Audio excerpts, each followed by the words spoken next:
పాకిస్తాన్లో ఇప్పటి వరకు జనవరి 20, 2026కి 125 అంతర్జాతీయ కంపెనీలు వదిలిసి వెళ్ళిపోయాయట. దానికి సంబంధించి పాకిస్తాన్ కార్పొరేషన్ నియంత్రణ సంస్థ అయినటువంటి securities and exchange commission of Pakistan విడుదల చేసిన తాజా సర్వేలోనే ఈ యొక్క విషయాలు బట్టబయలయ్యాయి.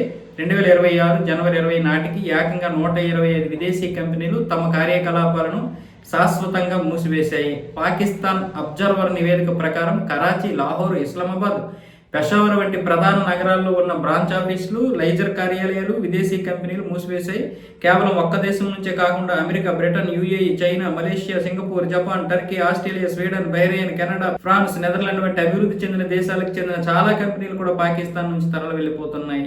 బిజినెస్ ని క్లోజ్ చేసుకుని పాకిస్తాన్ వదిలి వెళ్లిన కంపెనీల జాబితాలో ప్రపంచ ప్రసిద్ధ బ్రాండ్లు ఉండడం గమనార్హం. ఇంధన రంగ దిగ్గజమైనటువంటి ఎక్సాన్ మొబిల్ అనుబంధ సంస్థ తన వ్యాపారాన్ని మూసివేసింది. ఎలక్ట్రానిక్స్ రంగంలో పేరుగాంచిన పానాసోనిక్, ప్రముఖ విమానయాన సంస్థ లుఫ్తాన్సా, జర్మన్ ఎయిర్లైన్స్ కూడా తమ బోర్డులను తిప్పేశాయి.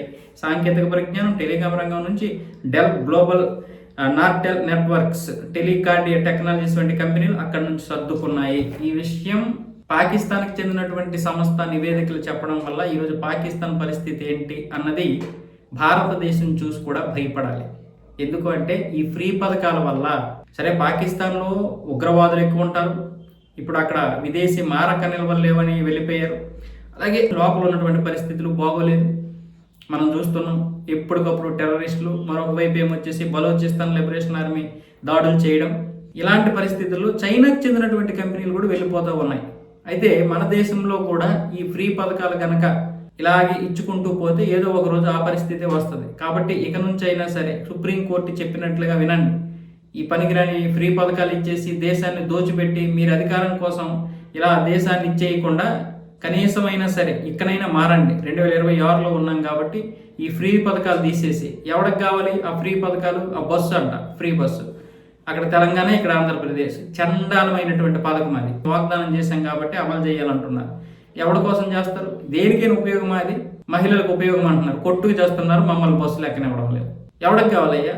ఏదేదో తల్లికి వందనం ఇస్తున్నారు, మీరు చాలా మంది అకౌంట్లో వేసేస్తున్నారు. అది ఓట్లకి డైరెక్ట్గా డబ్బులు ఇస్తున్నట్లు. అది పాఠశాలలను అభివృద్ధి చేయొచ్చు కదా. ప్రైవేట్ పాఠశాలలు ఎందుకు పెరిగిపోతున్నాయి? మీ చేతగానితనం వల్ల. ఈ విషయంలో అన్ని ప్రభుత్వాలు ఆలోచించుకోవాలి.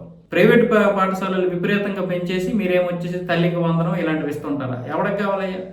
ఆ పాఠశాలలు అభివృద్ధి చేసి మీరు ప్రతి సంవత్సరం నోటిఫికేషన్ విడుదల చేయొచ్చు కదా, డిఎస్సి. అది చేత కాదు.